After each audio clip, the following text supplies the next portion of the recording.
you've been on the show before, or you haven't been on the show before?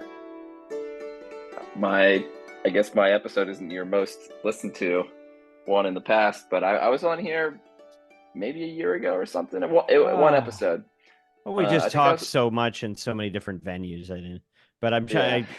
Yeah, but every conversation we have is impactful. So, what do you think of the theme music? That's my real question. solid, solid. Really? All right. That's That's why we very do. That's why we don't diplomatic. have you. Yeah, that's why we don't have you on very often. You lie to our faces. Um, Well, welcome to the Media Roundtable Special Edition, the podcast of podcasts. We're going to dive deep into the events and important topics around the business of audio through the lens of the brands and the buyers who support it. And as we like to call them, the chief audio officers. That is the marketers responsible for the success of their audio program. We have a heavy hitter on with us today. It's not me. I'm your host, Dan Granger, CEO of Oxford Road. I am joined, of course, by Neal Lucey, who is EVP of Strategy and Product at Oxford Road. And speaking of agents of influence, we have a very, very special guest um, to talk to us about a number of findings that he has unearthed that are relevant for anybody placing dollars in the space. And that is Pete Birsinger. Pete is the CEO and founder of Podscribe. Podscribe is a company that is, we have a number of entanglements with Podscribe, from friendship to financial entanglements. We are customers of Podscribe. Pick a way that you want this to be incestuous, and it will check that box. But that being said, he stands on his own 2 feet and has made an enormous contribution to this space. He put out a report that we're going to unpack here that talks about all the things that everybody debates. How long should your ads be? What's the difference between a host read and a producer read? What is streaming versus podcasts in terms of response rates? We're going to get into that report and all of its implications. But before we do that, I want to start with something that Pete, you originated. You kind of blew the whistle on something in our industry that has had massive implications, like real tectonic shifts have occurred because of something that you found in the data that isn't really even a part of this report, but is still worth discussing. And that was the way that downloads were impacting what we see as impressions. And I want to just talk about that for a few minutes first. So first of all, welcome back to the show after your earth-shattering previous appearance. Pete, can you just summarize what you found last year and kind of what has happened from your point of view? Sure. Well, thank you for having me, Dan. Excited to be here with you and Neal. So last year, maybe it's a year and a half ago or so. I wouldn't say we by any means were the first people to ever notice this. I think some publishers had spotted it before. So I think some had even perhaps spoken to Apple before about this phenomenon where for some reason it seemed like certain Apple podcast users were downloading dozens or more episodes of a single show.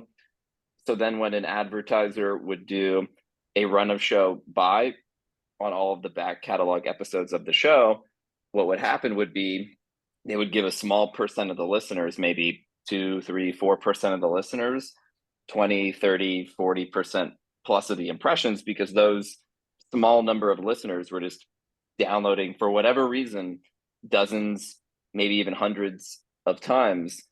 And so it just seemed it sort of caught our eye that most of them were Apple Podcast.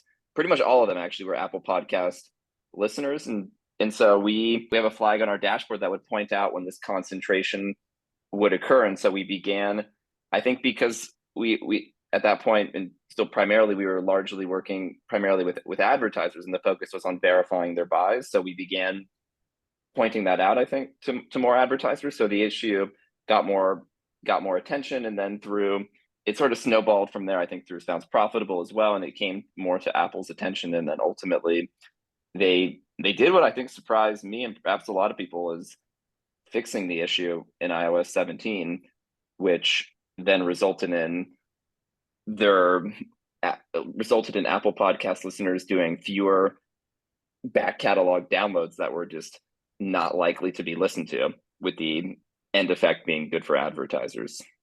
Okay, so I know Neal's chomping at the bit here, but I'm not gonna let you go yet. So let me so there was an article that came out that said global podcast downloads were down 24% year over year in December 2023. That's your fault that type of headline is going out as a result of your finding and talking about it. Not only do we have the perception that downloads are drastically reduced at a time when the industry continues to grow, but you even have Apple itself, the foundation of the very format, changing their practices as a result of this, right? So there's real implications to this. There were, and I could share two alternate headlines that could have read there, and the two alternate headlines could have said podcast listens are the same year over year, or podcast conversion rates are higher than ever. Yeah, but that's not sensationalistic enough. It bleeds, it leads, man. You gotta talk about the carnage. No, but I think that's the point. And Neal, I'll hand it over to you now, because I know you got some things to say, because I think there's a lot of confusion and misunderstanding among people that are casual observers of the industry. But this is really important stuff. So what's your takeaway on all this? Yeah. I didn't practice my rant, so we'll see. But it's in you. It's just speak from your soul. It's in me, and I think it's exactly to what Pete is saying. What came out was downloads are down 20%. Nothing about listenership. And then even conflating downloads with audience, I think. So if you're a casual observer, and we're not casual observers, you think, what's happening with podcasting? The numbers are down 20% decrease in downloads. The audience is off.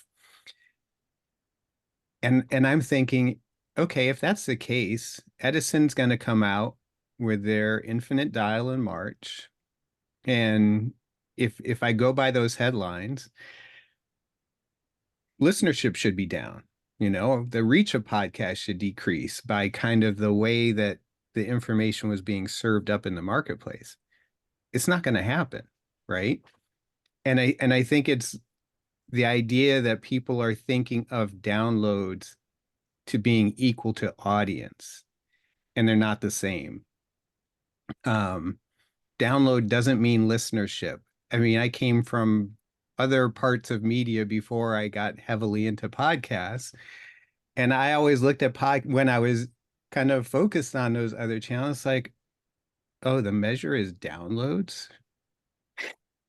Crazy. That's great. Crazy. Yeah. Do they listen to them? Yeah, no, there's a lot of confusion. And the crazy thing is pricing has been impacted by this, right? So it seems like another headline, while we're doing alternate headlines, could have been Podscribe founder Pete Birsinger unearths the fact that podcasts are being overreported by 24% in terms of actual listenership. So I think to me, just to kind of dumb it down, is that there was no change in consumption. Listener behavior didn't change at all. And the story, it continues to be up and to the right for the industry. But there are so many stupid practices that like the bad habits that we've been picking up as this industry is maturing. Some of those are starting to get exposed. And I think you couldn't wish for a better use case for the work that you're doing at Podscribe to expose this type of thing, because you're verifying what is real, what is a customer actually, or a consumer actually doing with this content or these ads. And And I think that we're in a much healthier place because of it. But now the hard part is, what do you do when you're a publisher that's been treating something that got downloaded onto somebody's phone that they never actually heard, and you are charging for that? What do you do with that 24%? Do you raise your prices? Do you have to give it back? And in a situation like us, where in many cases we are only committed to pay for the impressions that run, now that we know that 24% of them were bogus in these cases, how do you reconcile that? And so the implications financially are massive. I'll bet millions, if not tens of millions of dollars have swung as a result of this finding. And it's just from a guy doing his work. So good on you for creating this shitstorm in the industry, Pete. I think it's moving us in the right direction, and thanks for having the courage to do it. And I'm excited to see that the industry is now responding in a more responsible way, because it's gonna be helpful. What isn't helpful is when people take it out of context and don't think about it and confuse people to make it sound like we're moving backwards when we're actually moving forwards, and this is a big step forwards. Yeah. I was going to say, I totally agree. I mean, this is getting downloads much closer to an actual listen, right? And that's what we want. We don't, downloads are great. They tell us the popularity of podcasts. Somebody they've downloaded X million podcasts, so that podcast is popular. But what I really care about is the people that listen to the podcast. Yeah. Pete, did we get anything wrong on that? Because I know you're in the business of exposing when something's inaccurate. Well, you had about 76% of that was correct. No, I'm just kidding. All right, fair enough. Okay, so let's talk about if you're watching this on YouTube, as you should if you can. The PPB, is that the Paul Birsinger? What is a PPB, and how'd you come up? How'd you come up with that name? The Podscribe. Because you went straight to acronym on this. Yeah. The Podscribe performance benchmark is what it stands for. Correlation to your initials, just total coincidence. Surprisingly, no. I actually didn't even create the acronym. It was our head of marketing, Amelia. So I've got the DRG coming out in a couple of months. You're going to see it's really cool. Anyway, all right. What is it? Let's get to it. What frame it? What were you trying to accomplish with this, and what's inside? So this is the second version of our benchmark report, where the goal is to provide the industry with findings and learnings that we're seeing when we look at an aggregate, the campaigns that we're measuring. So we look at all different types of campaigns, different types of ads, different types of podcasts, and try to see, are there patterns here that maybe are obvious to people that could be supported with data, or perhaps ones that people think that maybe should be questioned a bit more, in the hopes that, hey, maybe there are things that we're doing that we could improve, or just general interesting trends, I think, that are worth noting. So it's our second one. We want to do it every quarter, just using the attribution data to help provide the industry with insights to improve performance. All right. So it's actual campaign data that tells you what's working, how it's working, what levers there are that make things work better or worse. So can you recap what do you think are some of the key findings? Like, what were the big light bulbs, and where are you seeing the biggest reactions on this? I think the first thing that's worth mentioning is the improvement of performance from this time around versus when we did it in Q3. And one note that I think is, I'm sure we don't make quite clear enough in the report, but we do it on a rolling 12 months, actually. So in Q3, we do it on the prior 12 months, the prior 12 quarters. So Q4 is Q4 and then the prior 12, just because it adds a little bit more stability to the data and a little bit a little bit more data. So iOS 17, I believe, came out roughly October of 2023. So with our Q3 report, it wasn't really in it at all. So the Q4 data has the iOS data, has the updates from the iOS data in it. And one of the biggest things is, the performance actually for advertisers improved by, I think it was, I don't even remember the exact amount, but it was a double-digit percentage, I think around maybe 20-ish% or so of improvement. And it wasn't in the report, but one interesting point is episodic buys, or baked in, I think as they're commonly called. The performance for those was roughly consistent. It was largely, the performance increase largely came from impression buys, DAI, which would make sense considering if a lot of those downloads that were probably not listened to were weeded out. So that was probably the main takeaway. There's a number of other ones, but I'll pause there. I think that was kind of really at least the headline piece. All right, so go ahead, Neal. Yeah, I was gonna say, I mean, I have the stats, I think. I mean, the first stat is the visitor rate in Q3 going from 0.47 to 0.56. So the visitor rate from impressions to visits. So that's a big increase. And so what you're saying that is largely, which isn't necessarily fully pointed out, that's largely a result of DAI buys. Correct. So if we drilled into a bonus for the podcast listeners. Yeah, it's not in the report, but yeah. So I'm not totally following, but that I may or may not be representative of our audience, but I just want to be clear. So first of all, when we talk about baked in, and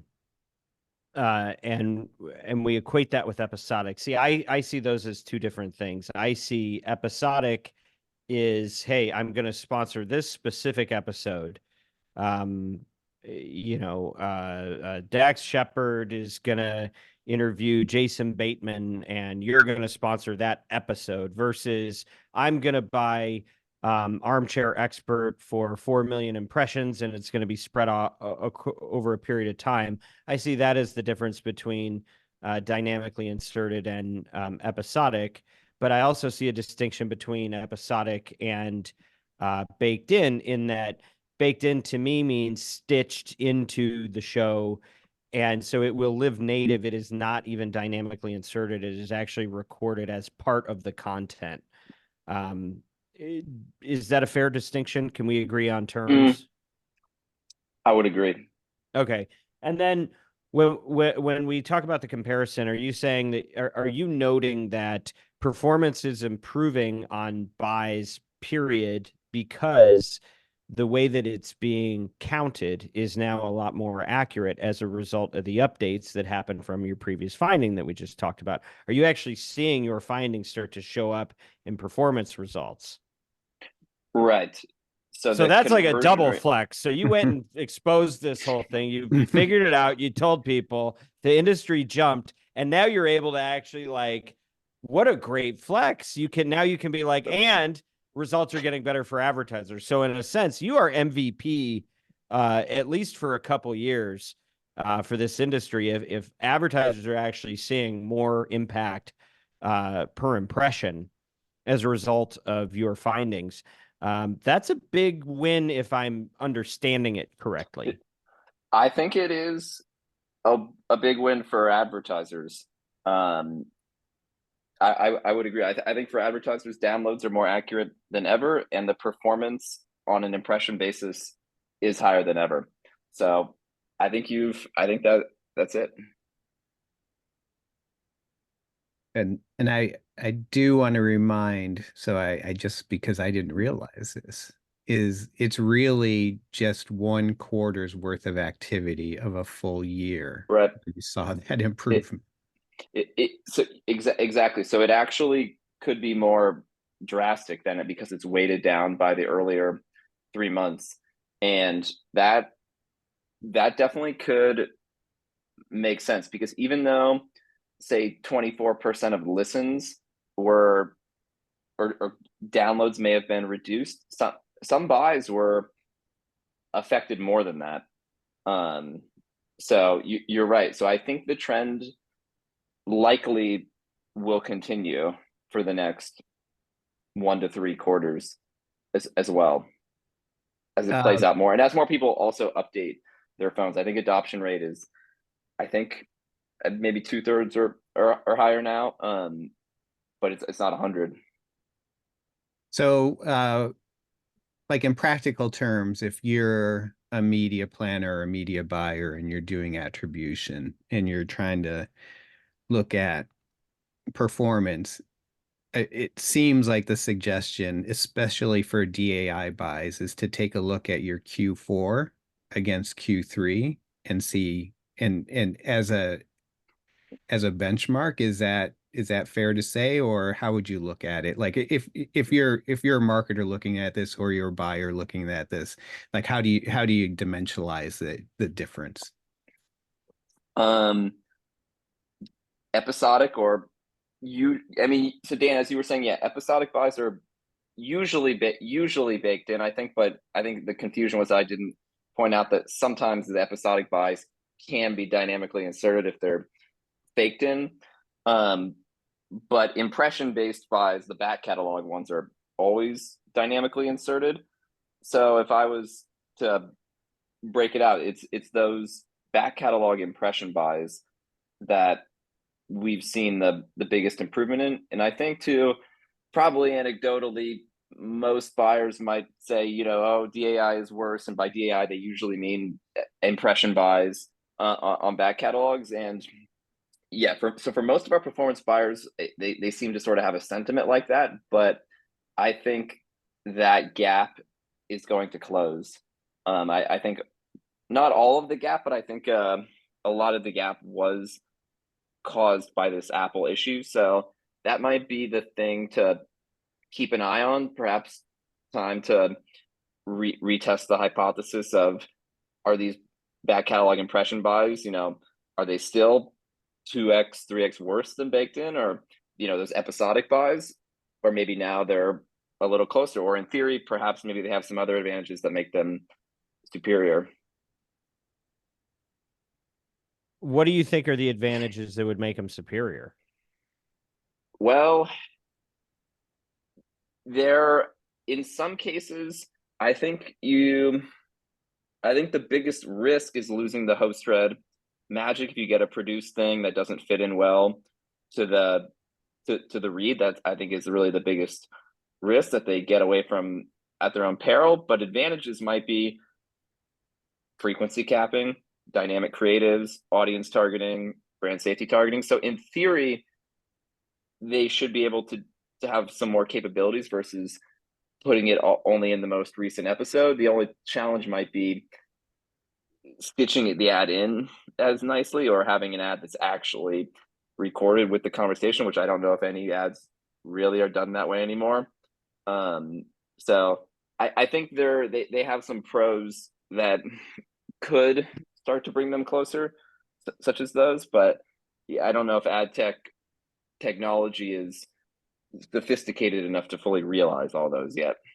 Well, and there's a dimension of this that we can only speculate about, but that is the pricing piece, right? And one of the challenges with all forms of media, whether you're buying social or digital or whatever, is as soon as you say, oh, we have a brand that targets women 18 to 34 with a above average household income, now all of a sudden you're paying a premium to have that data to target them. And then you have to ask yourself, okay, yeah, there's maybe an advantage to doing that targeting, but does it wash out the premium that you're going to pay to get there? And I think that has forever plagued us. And I think in some of the early experiments we started doing in, we can call it programmatic, but effectively we would go for, oh, we're doing B2B, so let's target B2B. But then the increase that the publishers would require to do that made it impossible for you to be successful at those rates. And so it's a complicated situation. And I think sometimes the marketplace goes at these things. We go, oh, look, we found a feature. And they pick a price for that feature and they jam it on everybody. And everybody's excited because it's new and it's smart and it's digital. And then what happens is they go, oh, it didn't work as well. And, I think for one of the things we're always harping on, as you know, Pete, is that,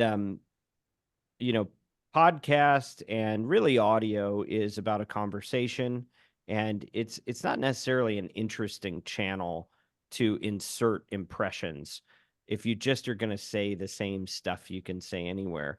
But the idea that this tribe leader or leaders can build a relationship with their audience who actually knows their voice, knows the sound of their voice, and will take hours of their time to listen to this person's thoughts. And then when they say, hey, let me tell you about something I really believe in, the trust that is transferred to the advertiser is so significant that everything that we're trying to do to make this more efficient to transact on actually moves us backwards from the thing that makes it magic to begin with. So I don't know, I think there are some audience targets. If you're selling something to a very, very niche audience, you may have no choice but to target. But let's also not forget that you've got 200,000 plus podcasts that are being actively created on a weekly basis, and maybe a few thousand of them are worth sponsoring. You have so much jurisdiction in your ability to target simply by what the show's about, that you may not need to pay these premiums to get access to them. So it's a complicated subject. It's a complicated subject. So moving from one complicated subject to another one, let's talk about unit length. And it's probably good Neal programmed this and really thinned the herd, because if you got too many voices, we'd just be arguing the whole time. There's a lot. We could argue about this, couldn't we? Yeah, we could. Well, I think we're on the same page. But we are, but there's others who aren't. There may or may not be others who aren't. I think, look, I have long taken the view because, because I like to go back to the old stuff, and whether it's Ogilvy or, one of the better writers on audio creative, I think, is Roy H. Williams, Wizard of Ads. And, I guess I've always been of the mind that the more you tell, the more you sell. I think there's a reason that the timeshare people find a way to lock you in a room and force you to be in a enclosed physical space with them for an amount of time. I think you convert higher when you have more time with somebody, but there has always been this movement in advertising for people to say, yeah, but the kids are different now. They're not into that. They think that's the old way, and the new way is to be really, really fast. When I was at what's now iHeart, they came up with something called Blinks, which was, we're going to do a 1-second ad.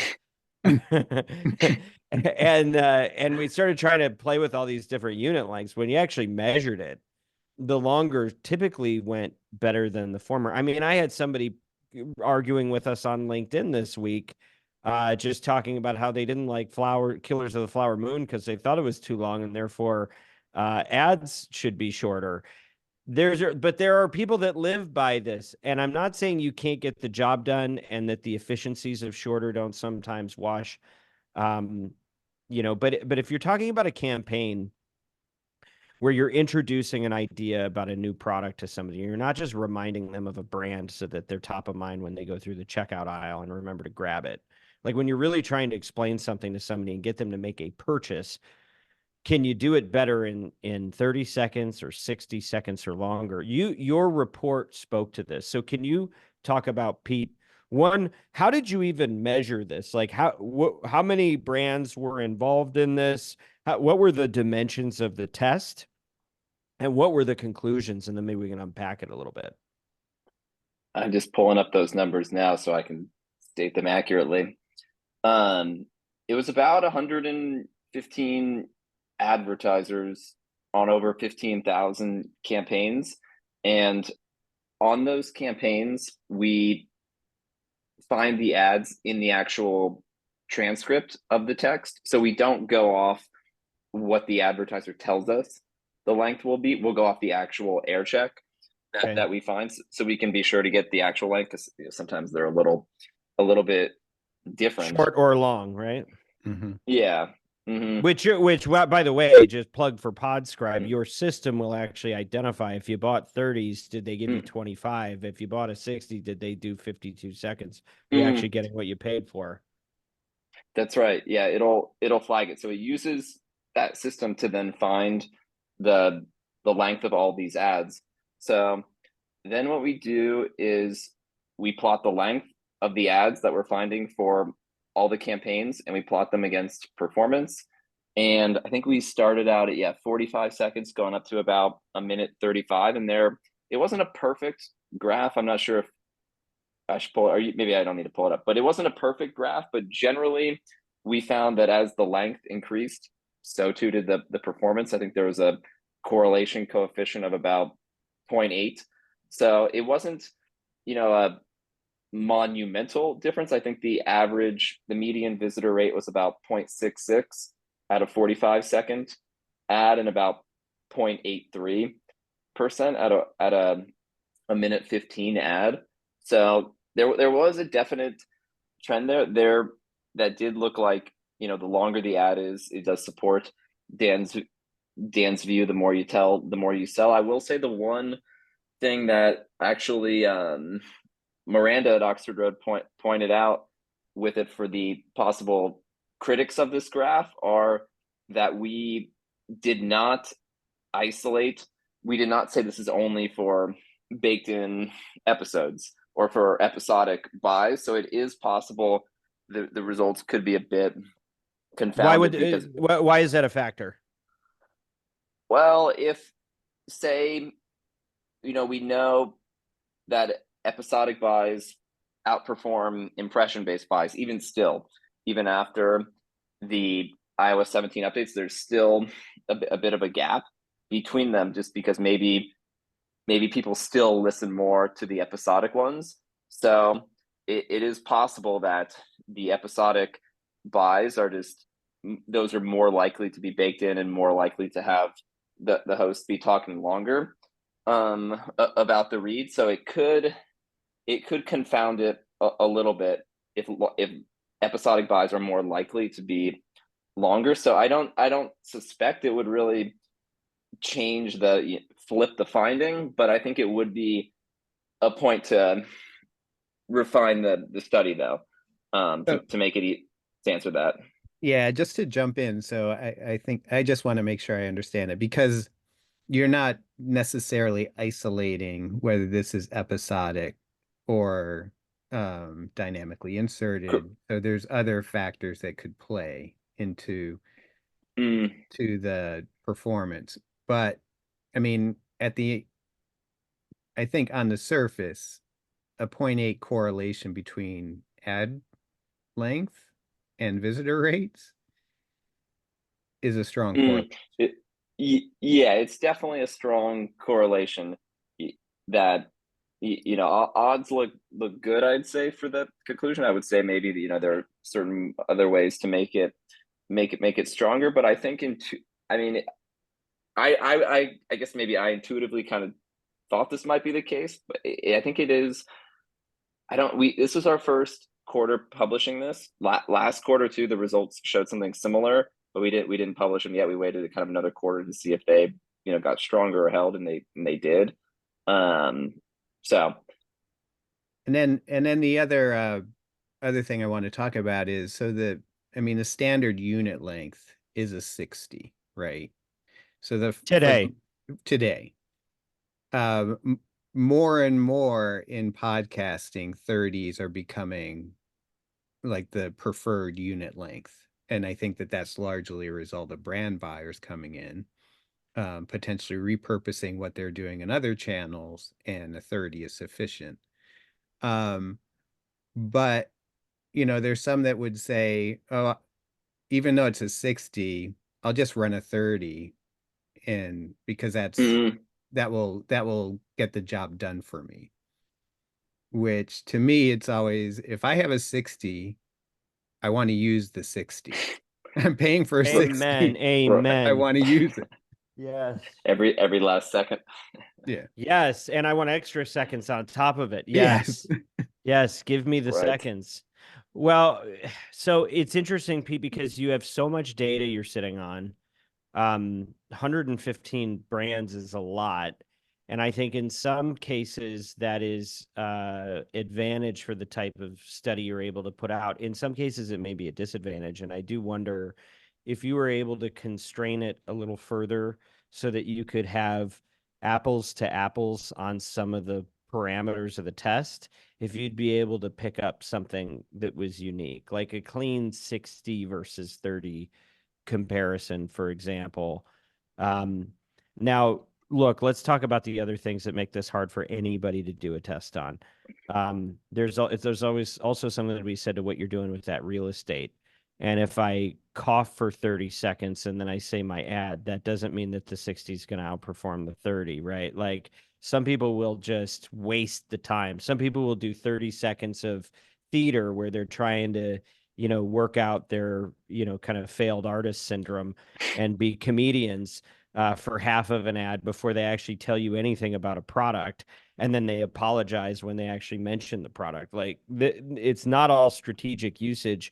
And so, I think to construct a test closer to perfectly, you'd want to also look at the type of ads that were being trafficked and say, okay, do we believe that there is how much of this ad is actually related to the product, and is new information being presented, or is key information being repeated so that you have some parity and it isn't just, and you don't just get a dilution because people aren't using that real estate the way that they ought to. Mm. Well, I think I agree in two other points. One is, like you were saying earlier, okay, maybe even this study shows, 2-minute ads are 20% more effective than 60-second ads, but what's the cost difference? I mean, same with 60 versus 30, that it comes down to, like you're saying, yeah, they're probably better all else considered, but you might have to pay, 50% more. Yeah. So I think that's one thing and I think that's the greatest thing we should add to the study for all of our findings here is there's no price. Yeah. It assumes all these impressions are paid or cost equally, which they certainly don't, as you're saying with the contextual targeting and all that. So I think that's one other lens to look at this through. Yeah, I mean, maybe they are better, but how much better, compared to how much they cost is I think the real question. One other thing too that I think in terms of that could influence the results is perhaps maybe these certain big brand advertisers, like maybe Home Depot or McDonald's, they come in, they buy a lot of 30-second ads, and just because they have such a big percent of the audience already purchasing, their conversion rates will actually look higher, so they may skew the conversion rates for shorter ads if that's what they're buying. So there are sorts of there's a lot of ways to get this wrong. That's why case studies are so hard to put out. But I appreciate and this is not a criticism of you. I want to honor the fact that you're doing it and you're taking a shot and sharing it and being candid about where the loose ends might be, because we get so religious with this stuff and we see a piece of data and then we just extrapolate it to be true always and forever in all circumstances, and it's not. But we do the best we can, and we just have to be on a quest to continue to optimize even the way that we construct a test. All right, so tell me if you've ever heard of any of these companies: Indeed, Shopify, NetSuite, Headspace, Quip, Theragun, Postmates. I'm not only the host of the Media Roundtable, but also CEO of a company called Oxford Road, and we are the world's leading independently owned and operated audio ad agency. And what that means is that we help great companies, many that you have probably heard of on some of the other podcasts that you listen to. We help them test and scale campaigns in audio channels, with podcast being one of those leading channels. Some of the work that we do includes media planning and buying, as well as analytics, attribution, and insights. And we also have a very special way that we deal with creative and copy generation, we have our own proprietary process called Audiolytics that allows us to score ads for their persuasiveness. If you're looking to be involved in audio and you want a partner that can help work with you to make sure that you achieve unprecedented ROI and massive scale, you should get in touch with us at Oxford Road. And by the way, the only reason that we're able to do the work of the Media Roundtable is because we have a great team at Oxford Road that supports us and makes it possible. So, what we're doing is not just a podcast, but we're really trying to help brands live out their values and balance that with their business objectives, which is an increasingly hard thing to do in this world of misinformation and malice that's infecting so much of our media. But at Oxford Road, we don't want to just broker this stuff. We want to impact the industry for good. We want to raise the bar on what gets created. And Oxford Road is helping make that possible through the Media Roundtable. So if you're somebody that's interested in working with an ad agency or a partner on this type of work for your advertising campaigns, go to oxfordroad.com. It's easy to spell. And get in touch with us, or at least just sign up for our free newsletter, The Influencer. That's oxfordroad.com. I do want to make sure that, and Dan, you did it, but I want to make sure we touch on the contrarian point of view, which is basically, I mean, we have the attention span now of essentially a goldfish, so we can't pay attention for more than 12 seconds at a time. So therefore, running ads that are 60 seconds in length is like, how's anybody going to kind of stay engaged with that ad? Mm-hmm. So I think I recognize that point of view, and I think I recognize that more if it's just you're trying to create that mental availability. It's a brand ad. You're just trying to kind of remind people. But this is specifically about performance. So this was about looking at the length and then the visitor rate correlating to the length. And so I think that that's what we need to keep in mind is largely what we do is performance audio. And so what we want to make sure is we're driving the best performance for our advertisers. And so that means, for the most part, it's not perfect all the time, that a longer length ad is going to work better. Without a doubt. Yeah. And I know that there are different theories and models and precedents for this. One of the challenges we have in our industry is that the right hand doesn't talk to the left. And so much of this has been figured out in radio. And we want to say, no, we're so different and we're so new and we're so special in podcast. We don't have any business with that. But like radio already had to sort through a lot of this stuff. How many ads they could shove into an hour of content before the listener screams. And what they found was 20 minutes, right? 20 minutes. So guess what? This thing's going at 20 minutes until we lay down on the train tracks, which we're kind of starting to do. But the other thing is like there are some groups where you would see 80% of a 30 was 80% of the cost of the 60, which means nobody's thinking about it. Where I think the industry standard that I was able to see was like a 30 is 60% of the cost of a 60, and a 15 is 60% of the cost of a 30. So, you're not just treating it as though the cost of a second is worth the cost of a second. If you're going to introduce a new idea into the programming time that you could be using to just give the audience what they came for, you should pay something for that extra interruption that you're going to make. But it's just, I think it's a great example of how immature our field is and how far we have to go, and that this stuff is actually going to take decades to really nail down. But yeah, I think you kind of said it, Neal. Longer does work better generally, but you don't always need longer. And there are instances where, if your KPI as a marketer, just to kind of tie it all back to the chief audio officer, like, so what? What does this even mean to me? I think you have to know yourself, and you have to know, are you trying to increase aided recall? Are you trying to sell a product? Are you trying to sell a product within a 6-month timetable. And so you've got a little time to nurture a message and tell a story and wait for people to feel good about you and take the step? Or do you need them to close right now? Because we only can afford 3 insertions on this test. And if we don't close enough sales on these 3 insertions, then we're done with the campaign forever and podcast doesn't work. Like, sometimes the punishment has to fit the crime, right? And and we have to figure out what we're actually trying to solve for. And also consider the environment, right? We're in podcasting, it's lean in, it's a conversational environment. Conversational ads work in that environment. They can be longer, there can be more kind of discussion, there's more of that lean in element. I mean, if I'm running on YouTube, I don't want to go much longer than 6 seconds, right? Because I want to make sure Yeah.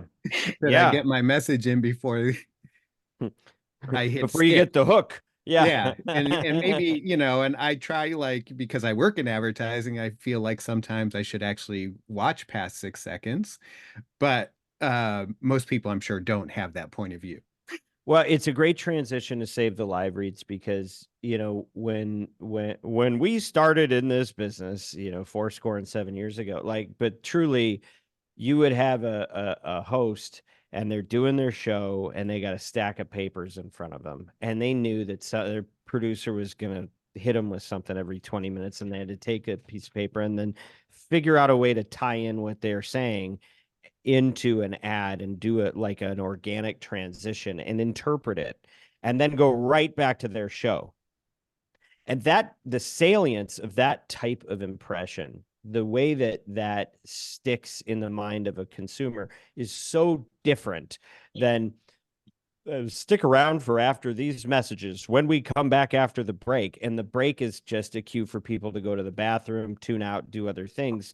And you see a degradation of listenership with every ad in a break.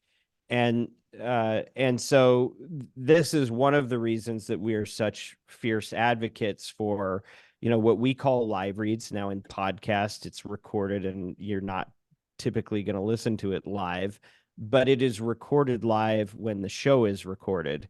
And I know it's inefficient, and I do not expect a host or a publisher to charge the same cost for that work, because it's a schlep and they have to think and they have to get it right and they have to deal with advertiser complaints when they forgot something they were supposed to say, right? Or they mispronounced something.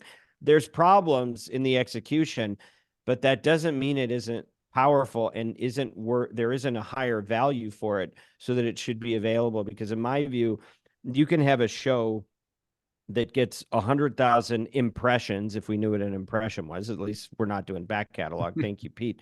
But if you got 100,000 people that you think are listening to an episode, if I traffic you 4th in the 3rd spot break, and I call that a 60-second impression, and I want to put the same CPM on that as somebody that's running a few ads an hour and they're all organically explained by the host, night and day differences in value, it is probably worth 3, 4, 5 times the CPM. And we're so short-sighted in that we just don't have different lanes and different pricing for this. So kind of transitioning from unit length to the type of unit, your report actually shared some of this. What did you find in that? We did look at how the ad does when it's where it is in the episode and where it is in the ad group. Mm-hmm. One of the general findings for where it is in the episode is generally the earlier the ad group, the better. Mm-hmm. And I think this is largely because maybe as you're saying, Dan, is that people don't, believe it or not, people don't make it through all of every episode.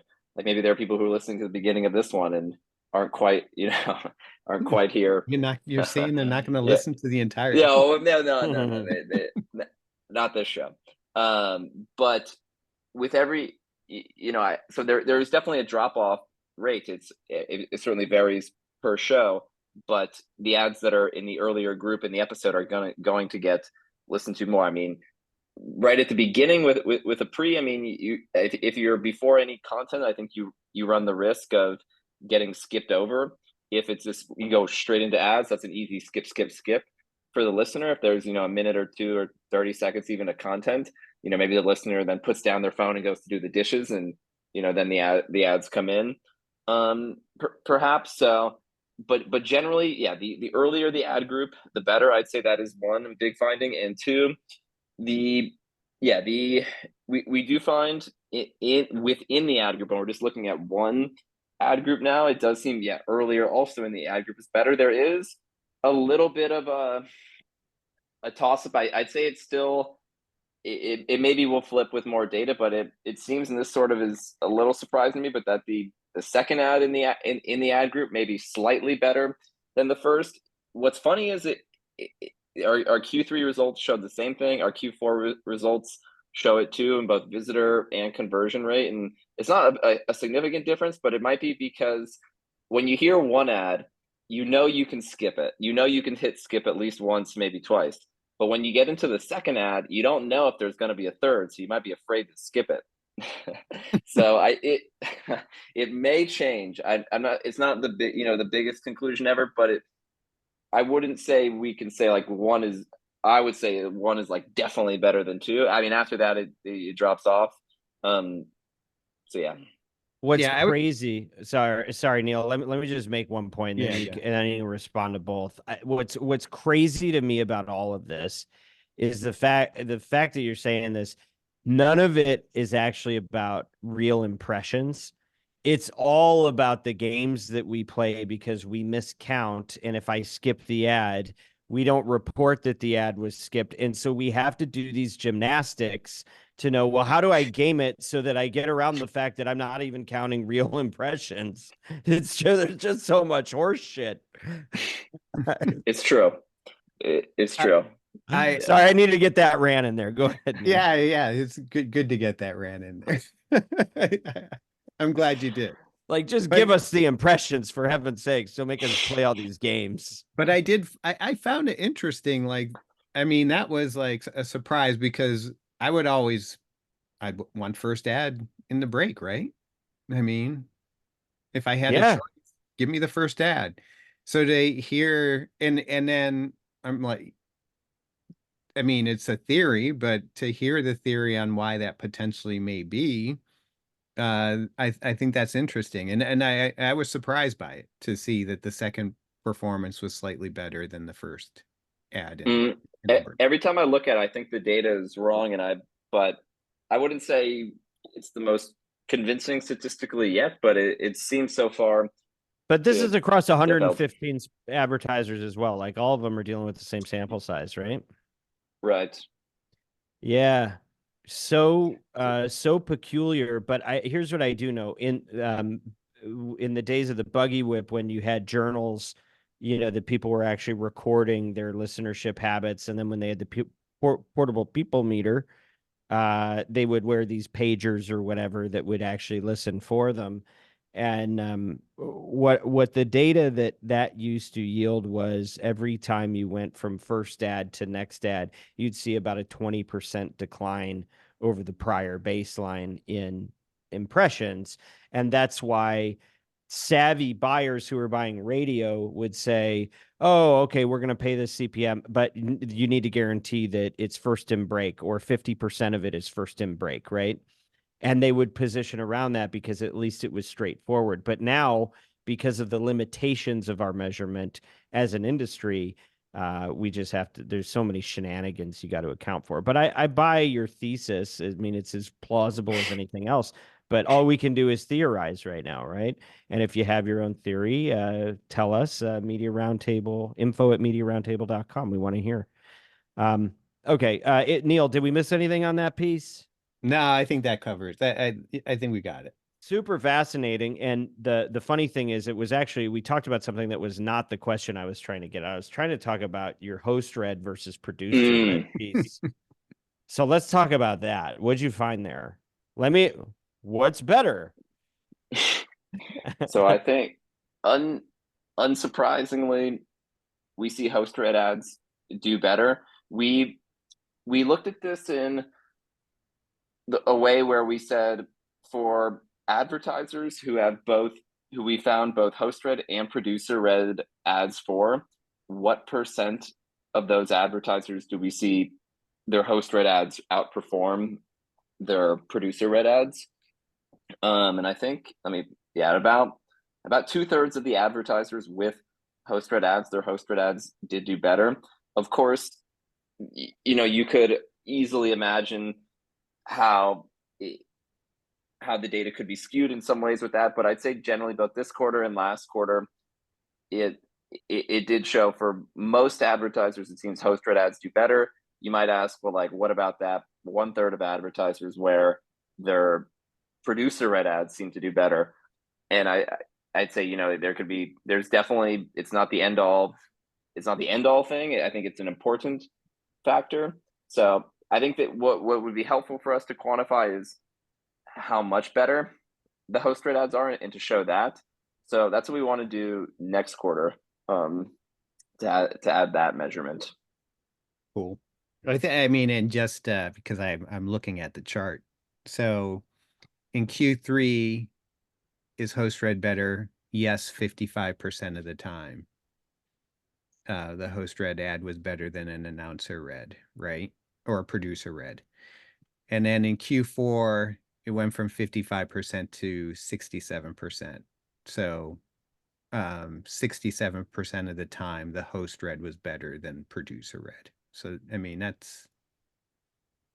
that's big. But I agree, like, the diving into that more would definitely be of huge value. Yeah, I think we started sort of at a high level for this one, but I think we could quantify it definitely next time, how much better, and maybe to break it out for the people where it's not better, try to find out in what cases could that possibly be. Is there some trend, or are the advertisers pharma advertisers or something like that? Yeah.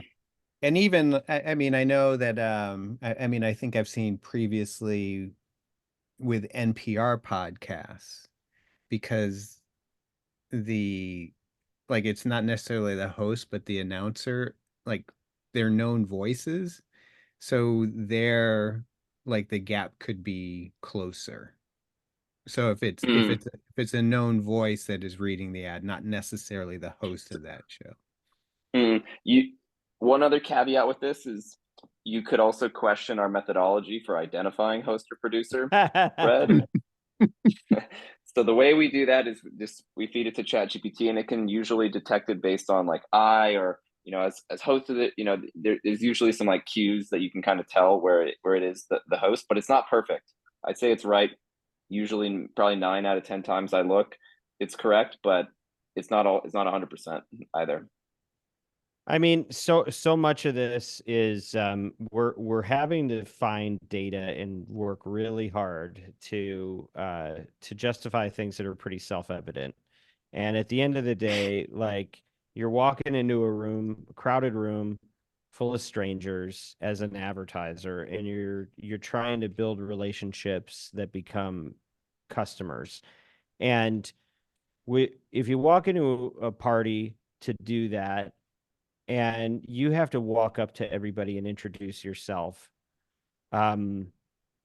versus the host of the party says, "Hey, everybody, let me tell you about my friend Pete, and why he's fantastic." Like, which one is going to help you get more customers when you got hyped in by the person who's running the whole thing? And so, like, to me, this is like, it's self-evident to me, but I know a lot of people need to see the data, and gravity pulls towards efficiency, and efficiency pulls towards the things we can spit out of a factory. And the lowest common denominator is, how do you mass produce and streamline, which has a value, but it does not have the same ability to persuade. So thank you for doing the work to lift on that. Okay, last piece of this, and then we'll start to wrap up the conversation. You had something that may not even be worth getting into, because it seems like we're pretty early on this one, but it's podcast versus streaming response rates. And what the punchline sounds like to me is that podcast had somewhere between 1.4 and 1.8 better response rates than streaming on an impression by impression basis. But the missing variable here is cost. And so I would argue that it's interesting. It's probably true, and maybe something because around the idea that, the part we just covered, where streaming, you kind of have to do a producer read most of the time.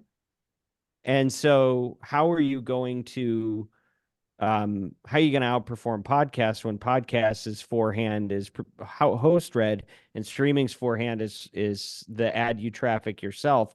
So of course it's going to be that, but if the price is 200% of the streaming rate, then you're better off buying streaming in that case, right? So much of this comes down to, okay, yeah, we know that works better, but can you get it at a price that is lower than the delta between how it will perform better, if you have that opportunity? So Neal, I know you've got thoughts. Yeah, I just had one thought, because I saw, and I can't remember where I saw it, but I think somebody took that and ran with it to say that podcasts are better. It like sort of like the impression that podcasts are better than stream. And certainly the performance is better, but I think the important thing to consider is the cost factor. Yeah. And there are benchmarks out there. So there's industry benchmarks that aren't, they're not bad, like in terms of podcast pricing and streaming pricing.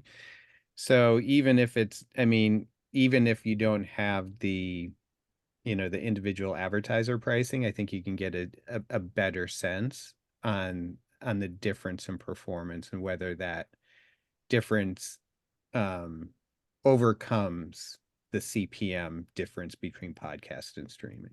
Yeah, the cost is the $1 million question. And Pete, we're not going to let you talk about your report yet. But the last thing I want to add to this is, like, we used to, another radio anecdote that is helpful here is the idea of appointment listening. And so if you're listening to a podcast, it's a lot more deliberate. You sought it out. You intended to listen to that. Streaming implies that it is something that is running in the background that you don't have to hand pick on a show by show basis, which means intent goes down, which means allegiance to the host goes down. And if you don't have that endorsement, you're going to be less likely to have that. So the trust that's happening between listener and speaker in streaming is on average going to be lower than that of podcasts. And so that's why I think you should see a blended response rate that's lower there. Now you can respond, Pete. Thank you. Thank you for your patience. What are they? What's the quote? There are lies, damn lies, and statistics. Yeah. And this graph without the price is kind of a statistic. I think we're saying. But there's a truth in it. I think what it says is definitely true to me. I don't question the outcome. The only question is, can you afford to pay the price for the premium product? You are buying a better car when you buy a show versus an impression on a platform or on a basket of shows. It's closer to a person's heart, but that doesn't mean it justifies the price. So I think that it's important to distinguish those things. And yeah, you can't just go and say, well, we bought all podcasts, and so why didn't all our podcasts work? It's not that simple. But an impression in one should be worth more than an impression in the other. And that's what you're saying. And I think your averages are saying about 50% more. And maybe that's a good rule of thumb to start with as a buyer. So to go ahead. Oh, no, I would agree. I think that's sort of the trend in a lot of these, is that probably most of them don't defy common sense too much. I think it's right. How much can we quantify that these are better? And because the real question is, are they worth the price? Right. Yeah, it's all worth something, but can you buy it at what it's worth? So just to recap here, guys, you look at this report, you're a buyer or you're a brand, and you're trying to apply this. what are some of the key takeaways?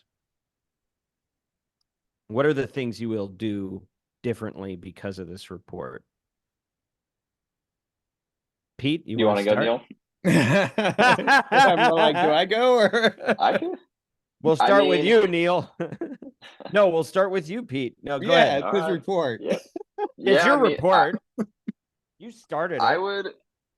Yeah. Price is definitely a factor. So I think I would certainly try to apply the price I see for my buys to some of these findings to see, okay, maybe host red is better, but how much better? Maybe those episodic buys are better, but how much better? And I think intuitively people kind of already are doing these calculations. I think to a degree, on their own.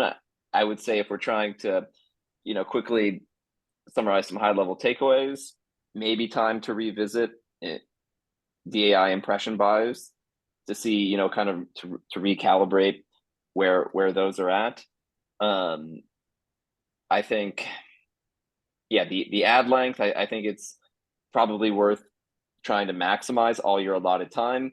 Buying more time, I think, maybe it comes down to the price really there. I think show genre, I mean, we didn't really get into that one, but maybe some genres are better than others, but I think they're probably priced more too. So I don't know if And there's it a depends clear on your conclusion. customer, right? So yeah, so that's another thing too. Some products maybe do a lot better in certain genres and maybe they're lower priced. So that could be to their advantage, certainly. Um, so It's a yeah, good point. And I would just respond to that last piece by saying I think that there is an influence factor behind every show that nobody is able to report on yet, but you see it in the results, which is the deeper a host goes into the mind and heart of a listener, the better that show is going to perform. Some genres lend themselves better to that, but the personal beats the impersonal every time. And you just have to know your audience and know who, like, at the end of the day, I would take somebody that's closer to a cult-like following with 100,000 versus somebody that's, bubblegum pop surface level with 1 million followers, because my dollars are going to work harder in the 100,000. I'm not saying I'd pay the same price for 100,000 over 1 million, but there's a difference in the depths in which a creator is able to connect with their audience. So if you're on the content side listening to this, like, measure your depth. How much do you actually mean to your listeners, and try to go as deep as you can in winning their trust. Neal, give you the Yeah, last word. now I'm on the hot seat, right? You can So be. You can also pass. no, I'm not going to pass. I think first and foremost, I think we're often, if you're a planner, or buyer, or marketer, you're looking for benchmarks. Like, what is, how am I performing versus the industry?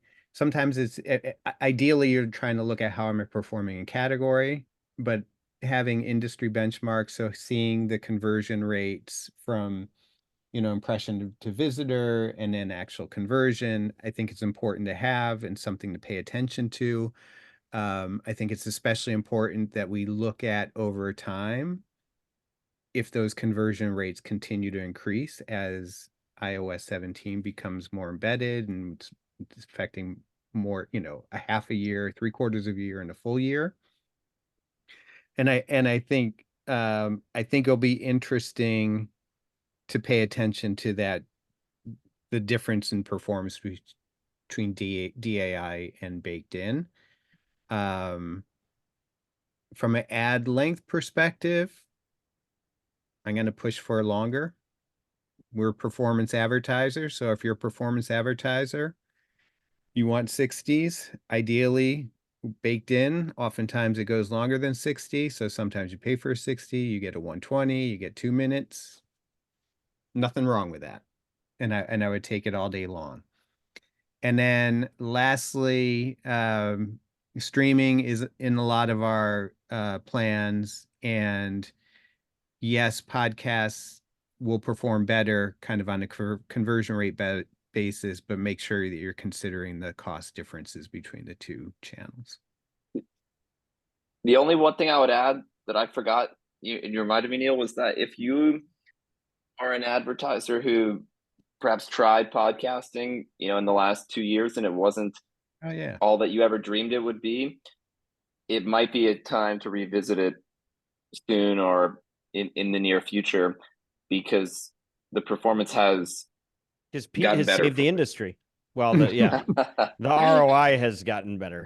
Yeah, but I Right. mean, I think that's a good point, because I mean, we do test campaigns with advertisers, and sometimes they work, sometimes they don't work. And there's probably people that did, oh, we tried podcasts 3 years ago and it didn't work and it's never going to work.